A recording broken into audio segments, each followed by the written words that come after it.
Oke, selamat datang teman-teman di channel Jalaluddin Arumi. Kali ini ada si Shinji chapter 99 menceritakan tentang babi penuh dosa ya. Untuk teman-teman yang baru bergabung, jangan lupa di like, subscribe, dan komen. Jangan lupa di share ya teman-teman.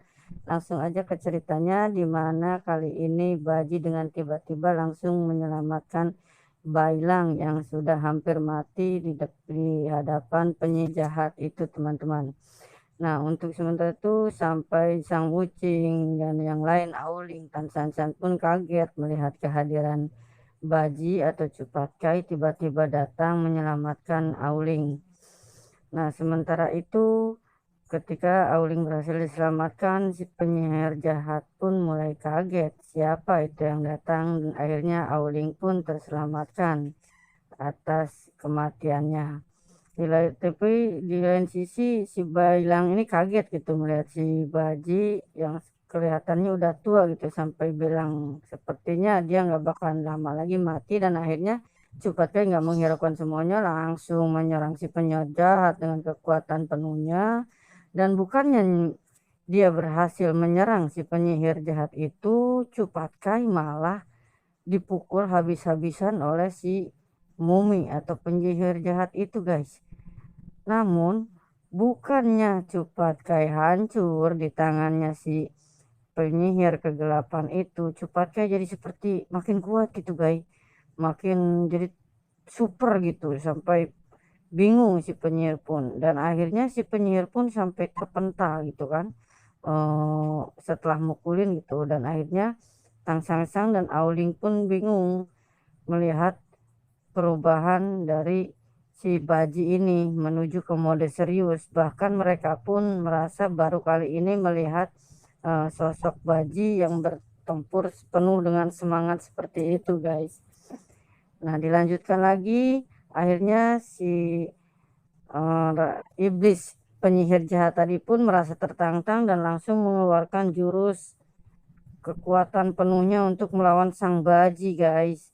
Akhirnya bukannya berhasil melumpuhkan sang Baji, penyihir jahat itu malah dipukul habis-habisan, pong pong pong pong pong sampai terpental, tercungkil, terbalik, guys. Akhirnya si penyihir jahat itu pun seperti kewalahan menghadapi sang Baji gitu ya, sampai muntah-muntah darah dia sampai babak belur intinya, guys.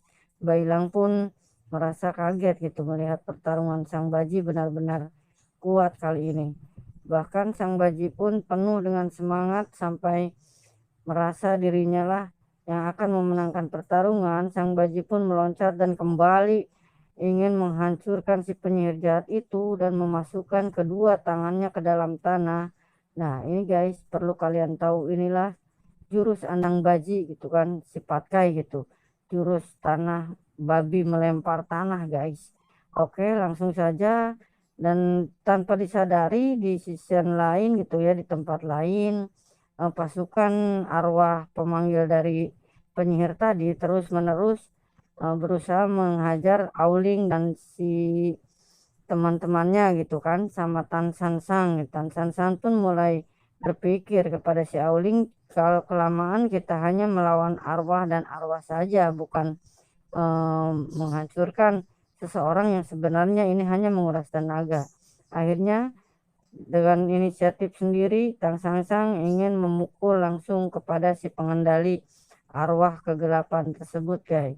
Tanpa disadari, satu persatu arwah itu dipukuli dan Tang Sang Sang ingin langsung kepada inti dari pengendalinya tersebut. Namun, bukannya langsung bisa menyerang dua penyihir tadi yang seperti chapter sebelumnya kalian pernah tonton, Tang Sang Sang tiba-tiba berhasil ditembus oleh ribuan panah gitu, guys, yang membuat si penyihir itu merasa dirinya telah membunuh Tang Sang Sang, tapi bukan Tang Sang Sang namanya kalau tidak pintar. Ternyata yang dia dapatkan itu adalah halusinasi dari Sang Wucing.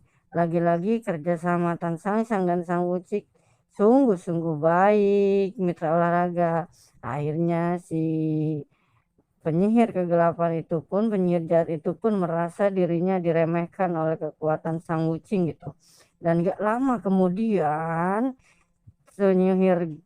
dua penyihir tadi langsung dipukul oleh Tang Sang Sang menggunakan pukulan budak. Puk, puk, puk, puk, puk, puk, puk, puk. Kebayang gitu, kayak paling motor gitu kan ya. Akhirnya babak belurlah mereka sampai terpental kan si penyihir jahat tadi gitu kan.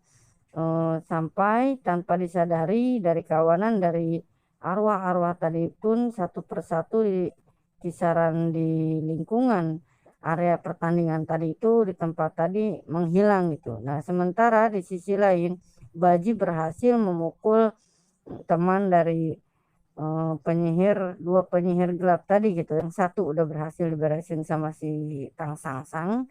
Nah, ini sekarang si Baji berhasil dengan tangannya sendiri menghancurkan si Mumi gitu guys, sampai si Mumi dibuat kewalahan gitu kan sama si Baji, sampai Ausu dan si Auling pun bingung gitu melihat, baru sekarang melihat kekuatan dahsyat dari sang Baji gitu kan. Sampai Tan Sang Sang pun akhirnya berkumpul kembali dengan rekan-rekannya dan sampai mereka bilang mereka salah pilih lawan, dan kita ketemu lagi di chapter berikutnya guys ya. Jangan lupa di subscribe. Terima kasih.